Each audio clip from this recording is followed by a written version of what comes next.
नमस्कार मित्रों। तो ग्रिगोरियन कैलेंडर के अनुसार आज है 1 जनवरी सन 2024, यानी कि हर जगह उत्सव का माहौल है। सभी लोग खुशियां मना रहे हैं, है ना। सब पार्टी करने के लिए जा रहे हैं, बाहर घूमने के लिए जा रहे हैं। और आज ही के दिन कई लोगों के पास उनके काफ़ी सारे संबंधियों का फ़ोन कॉल आता है। मतलब कि सब बोलते हैं happy new year, happy new year, happy new year. सब एक दूसरे का हालचाल पूछते हैं, बातचीत करते हैं। काफ़ी अच्छी बात है, लेकिन मेरे कुछ प्रश्न हैं और मैं अपने प्रश्न आपके सामने रख रहा हूँ।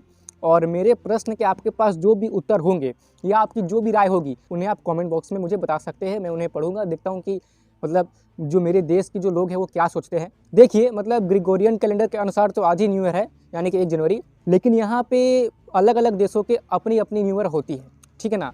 तो ये बात तो आपको पता ही होगा।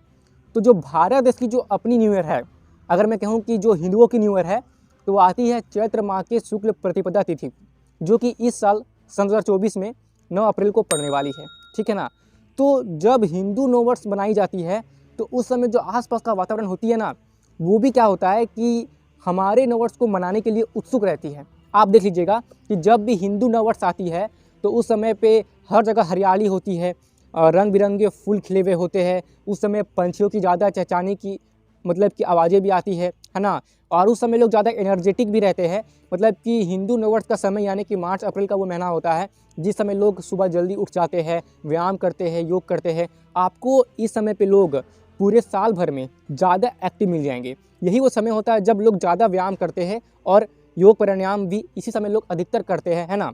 तो इस समय जो सारी सृष्टि है, जैसे कि मानो कि हिंदू नववर्ष बनाने को उत्सुक रहती है। इसलिए जो ये हिंदू नववर्ष है ना, ये साइंटिफिक है, यानी कि वैज्ञानिकी दृष्टिकोण से ही ये मतलब हिंदू नववर्ष आता है। इस समय ना तो उतनी अधिक गर्मी होती है और ना ही उतनी ठंड होती है, यानी कि वातावरण संतुलित स्थिति में रहता है और हमारी जो स्वास्थ्य है इस समय अच्छी रहती है और इस समय हमारा इम्यूनिटी भी स्ट्रांग रहती है। और इस समय खेतों में ज़्यादा हरियाली होती है, तो खेतों में ज़्यादा हरियाली, फसल अच्छी होती है। इसलिए इस समय किसानों के चेहरे पर भी एक पॉजिटिव सी स्माइल होती है, उनके चेहरे पे मुस्कान होती है। और ये बात तो आपको पता ही होगी कि चैत्र माह की शुक्ल प्रतिपदा तिथि से नवरात्रि शुरू हो जाती है ना। इस समय माँ की पूजा होती है, दुर्गा माँ की, उनके 9 रूपों की। तो इस समय लोग पूजा पाठ भी करते हैं, जिससे कि आध्यात्मिक उन्नति होती है। लोगों की पूजा पाठ करने से मन शांत होती है, आसपास के सारे माहौल सकारात्मकता और पॉजिटिविटी से भर जाती है। इसलिए मैं ये कह रहा हूँ कि जब हिंदू नववर्ष आती है तो पूरी पृथ्वी इसे मनाने के लिए काफ़ी उत्सुक रहती है ना। लेकिन ये जो ग्रिगोरियन कैलेंडर वाली जो आती है 1 जनवरी को न्यू ईयर, इसमें क्या होता है, ठंड होती है, आसपास के माहौल में आलस भरा हुआ होता है। इस समय पे अधिकतर लोग उतने अधिक एक्साइटेड और उतने अधिक एनर्जेटिक नहीं दिखते हैं, है ना। और सब न्यू ईयर मनाना कब शुरू करते हैं, रात के 12 बजे। मतलब दारू पियेंगे, दारू पी के रोड पे नाचेंगे, है ना। मांस मदिरा मटन मुर्गा का सेवन करेंगे, नाच नाच के न्यू ईयर मनाएंगे, क्लब में जाएंगे, है ना। देखिए, उत्सव मनाने का जो मतलब अर्थ होता है सामान्य भाषा में, वो होता है कि उन्नति, समाज की उन्नति में आनंदित होना ही उत्सव मनाना होता है ना। लेकिन ये जो 1 जनवरी वाली जो न्यू ईयर है, इसमें क्या होता है कि लोग इतने मतलब कि घटिया भोजन का सेवन करते हैं, है ना। और इसे सोचते हैं कि मैं आनंदित हो रहा हूँ, मैं उत्सव मना रहा हूँ न्यू ईयर की, है ना।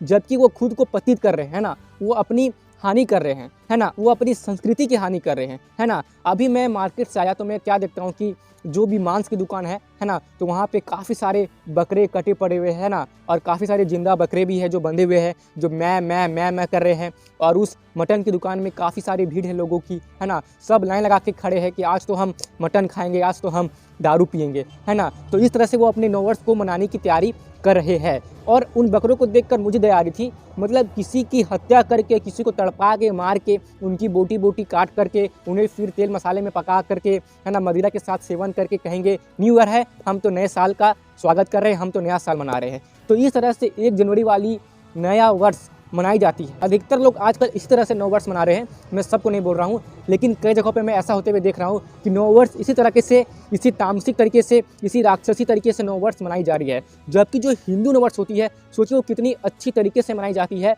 घरों में पूजा पाठ शुरू हो जाती है, नवरात्रि शुरू हो जाती है, सबके मन में शुद्धता आती है, लोग अध्यात्म की ओर आगे बढ़ रहे होते हैं, सबके मन में हर्षो उल्लास होती है, किसानों के चेहरे पे भी मुस्कान होती है, हर जगह हरियाली होती है, हर जगह रंग बिरंगे फूल खिले हुए देखने को मिलते हैं। जबकि ये 1 जनवरी को एक तो इतनी ठंड होती है इस समय पे, और उतनी हरियाली भी नहीं होती है आसपास, और लोग रात को 12 बजे से नौ वर्ष मनाना शुरू करते हैं। और इसी 1 जनवरी के 9 वर्ष पर काफ़ी सारे जानवर जस्ट हमारे स्वार्थ को पूरा करने के लिए अपनी जान से हाथ धो बैठते हैं और इसे ही लोग हैप्पी न्यू ईयर और हैप्पी न्यू ईयर बोलते हैं। जबकि यहाँ समस्या की बात यह है कि अधिकतर लोग अपने देश भारत में उनका न्यू ईयर कब आता है इनके बारे में जानते ही नहीं है। बहुत ही कम लोगों को पता होता है कि जो हिंदू का नव वर्ष है वो चैत्र माह के शुक्ल प्रतिपदा तिथि को आता है। ये बात आज के डेट में बहुत ही कम हिंदुओं को पता है। और जो आज के युवा लोग हैं ना, तो उनके बारे में तो पूछो ही मत कि उनकी आज क्या हालत हो चुकी है, कि वो कैसे अपने संस्कृति और अपने संस्कार से पूरी तरह से दूर हो चुके हैं और पूरी तरह से वो वेस्टर्नाइजेशन में यानी कि विदेशियत में, पश्चिमी संस्कृति में डूब चुके हैं, है ना। उनको अपने न्यू ईयर के बारे में पता नहीं होता और ना ही वो अपने न्यू ईयर में मंदिर जाके पूजा करते हैं। लेकिन जो ये वेस्टर्न कल्चर वाली न्यू ईयर है यानी कि 1 जनवरी को, इस दिन वो क्लब में जाके दारू पी के डांस जरूर करते हैं। आजकल के युवा की मैं बात कर रहा हूँ, है ना, यानी कि 19, 20, 18, 19, 20, 21 साल, 22 साल के युवा ऐसे काम करे आजकल।